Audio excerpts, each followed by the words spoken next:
नमस्कार दोस्तों, crazy thoughts channel पर आपका स्वागत है।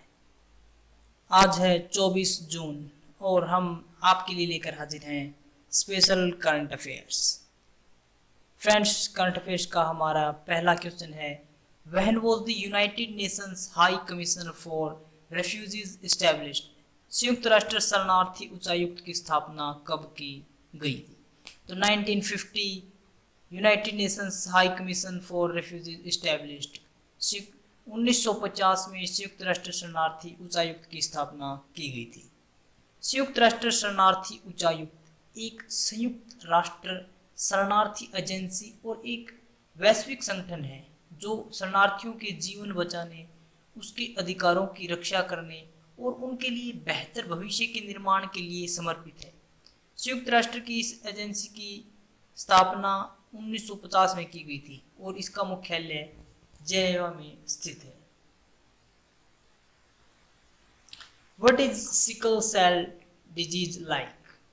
सिकल सेल रोग कैसा होता है?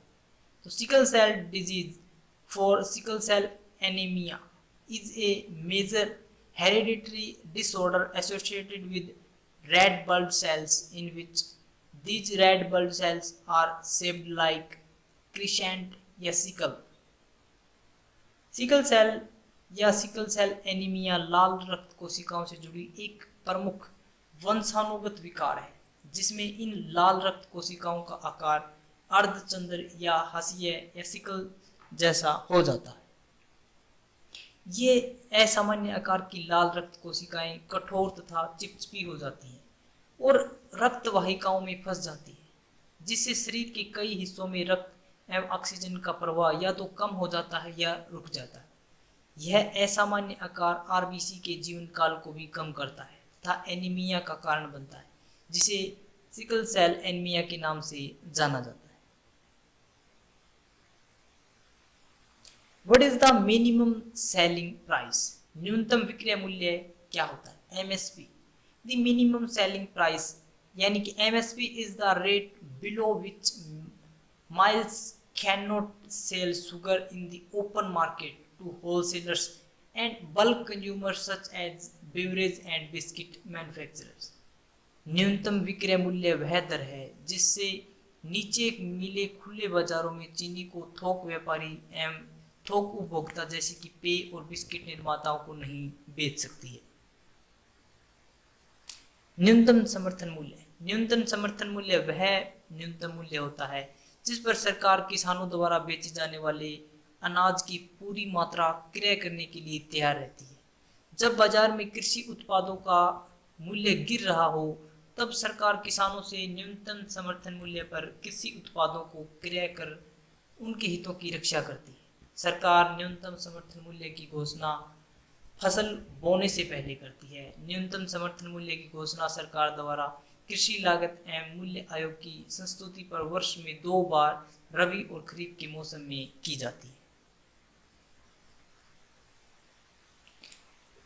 होम इज द एनजीओ दर्पण पोर्टल रिलेटेड? एनजीओ दर्पण पोर्टल का संबंध किससे है? एनजीओ दर्पण portal was launched by the erstwhile planning commission which was changed to NITI Aayog on 1 January 2015। NGO दर्पण पोर्टल की शुरुआत पूर्ववर्ती योजना आयोग द्वारा की गई थी, जिसे 1 जनवरी 2015 को बदलकर नीति आयोग कर दिया गया था। नीति आयोग इस पोर्टल पर साइन अप करने के लिए सभी स्वैच्छिक संगठनों और गैर सरकारी संगठनों यानी कि एनजीओ को आमंत्रित करता है। यह पोर्टल स्वैच्छिक संगठनों, गैर सरकारी संगठनों को स्पष्ट तरीके से नामांकन करने में सक्षम बनाता है और इस प्रकार स्वैच्छिक संगठनों और गैर सरकारी संगठनों तथा क्षेत्रों एवं राज्यों के बारे में सूचना संग्रह की सुविधा प्रदान करता है। Who has been appointed the president of the National Institute of Public Finance and Policy? National institute of public finance and policy का अध्यक्ष किसे बनाया गया? तो फॉर्मर गवर्नर उर्जित पटेल, पूर्व गवर्नर उर्जित पटेल को national institute of public finance and policy का अध्यक्ष बनाया गया है। उर्जित पटेल 22 जून 2020 को national policy national institute of public finance and policy की अध्यक्षता ग्रहण करेंगे और इनका कार्यकाल 4 वर्ष का होगा। भारत का एक प्रमुख आर्थिक थिंक टैंक है national institute of public finance and policy. वित्त मंत्रालय, पूर्ववर्ती योजना आयोग एवं कई राज्य सरकारों द्वारा संयुक्त रूप से 1976 में स्थापित एक स्वायत्त निकाय है। यह एक स्वतंत्र गैर सरकारी संस्था है और यह सरकारों की सार्वजनिक नीति में अनुसंधान को बढ़ावा देता है तथा केंद्र एवं राज्य सरकार को सलाह देता है। अगर फ्रेंड्स आपको बैंकिंग के लिए SBI clerk, SBI PO, IBPS banking और अदर बहुत से एग्जाम होते हैं बैंक्स के, तो फ्रेंड्स किसी भी बैंक एग्जाम के लिए अगर आपको करंट अफेयर्स के लिए प्रिपेयर करनी है तो आप एक बेस्ट प्लेटफॉर्म पर आए हुए हैं। यहाँ से आपका कोई भी ऐसा क्वेश्चन नहीं होगा जो आपके एग्जाम से छूट जाए। Who are the refugees? शरणार्थी कौन होते हैं? तो a refugee refer to a person who has been forced to flee his country due to persecution, war or violence। एक शरणार्थी का अभिप्राय ऐसे व्यक्ति से होता है जिसे उत्पीड़न, युद्ध या हिंसा के कारण उसके देश से भागने के लिए मजबूर किया गया है। अधिकांश शरणार्थियों में नस्ल, धर्म, राष्ट्रीयता, राजनीति या किसी विशिष्ट समूह की सदस्यता के कारण उत्पीड़न का भय होता है। इसी भय के कारण कई शरणार्थी वापस अपने घर नहीं लौट पाते। What is the difference between shadow and shadow? छाया और उप छाया में क्या अंतर होता है? In the event of solar eclipse, two shadows of the moon are formed on the earth. The first is called the shadow या umbra and the second is called the penumbra। सूर्य ग्रहण की स्थिति में पृथ्वी पर चंद्रमा की 2 परछाइयां बनती है, जिसमें से पहली को छाया और दूसरी को उपछाया कहते हैं। छाया, इसका आकार पृथ्वी पर पहुंचते हुए काफी छोटा हो जाता है और इसके क्षेत्र में बड़े लोगों को ही पूर्ण सूर्य ग्रहण दिखाई देता है।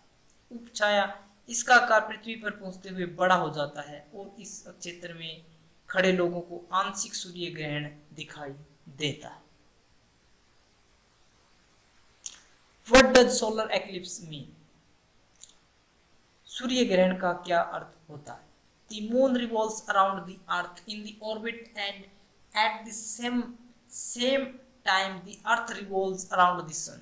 During this orbit, the moon sometimes comes between the sun and the earth.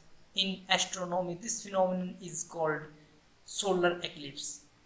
चंद्रमा पृथ्वी के चारों ओर एक कक्षा में घूमता है और उसी समय पृथ्वी सूर्य की परिक्रमा करती है।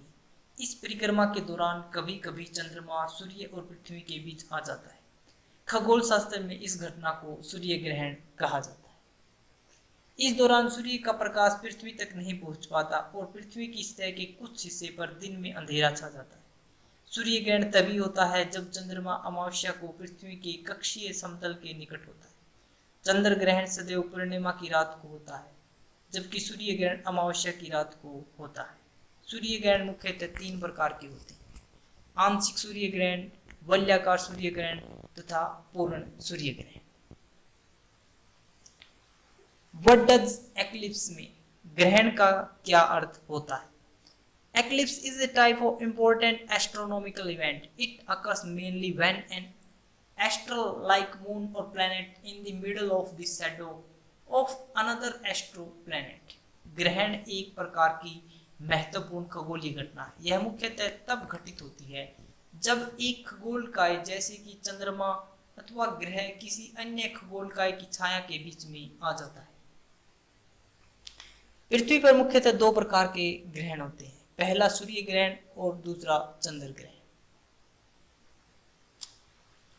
अगर धन दूसरों की भलाई करने में मदद करे तो इसका कुछ मूल्य है, अन्यथा ये सिर्फ बुराई का एक ढेर है और इससे जितना जल्दी छुटकारा मिल जाए उतना बेहतर है। यह एक सच्ची बात कह सकते हैं कि एक सच्चाई है कि अगर आपके पास धन है, सिर्फ आप खुद पे ही व्यय कर सकते हैं, किसी दूसरे की मदद नहीं कर सकते हैं, तो उसका कुछ मूल्य नहीं है। आप सिर्फ उससे एक बुराई ही पा सकते हैं। कोई आपको यह नहीं कहेगा कि इसने एक अच्छा कार्य किया है या कुछ भी किया। या तो आप उसको दूसरों की भलाई में लगाइए या फिर उससे छुटकारा पा लीजिए, वरना वह एक सिर्फ बुराई का ढेर ही है आपके लिए। Question of the day friends, सूर्य ग्रहण कितने प्रकार का होता है? ऑप्शन ए है 4, ऑप्शन बी 5, ऑप्शन सी 3 और ऑप्शन डी 2। तो सूर्य ग्रहण कितने प्रकार का होता है? फ्रेंड्स, अगर आपको वीडियो अच्छी लगी तो इसे लाइक करें, शेयर करें और कमेंट करके हमें बताएं कि वीडियो आपको कैसी लगी। फ्रेंड्स, हमारे चैनल को सब्सक्राइब करें ताकि आपको नोटिफिकेशन मिलता रहे। अगर आपको इसकी पीडीएफ चाहिए तो आप हमारे टेलीग्राम ग्रुप को भी ज्वाइन कर सकते हैं, जिसका लिंक हमने डिस्क्रिप्शन बॉक्स में दिया हुआ है। आज के लिए इतना ही फ्रेंड्स। Thanks for watching.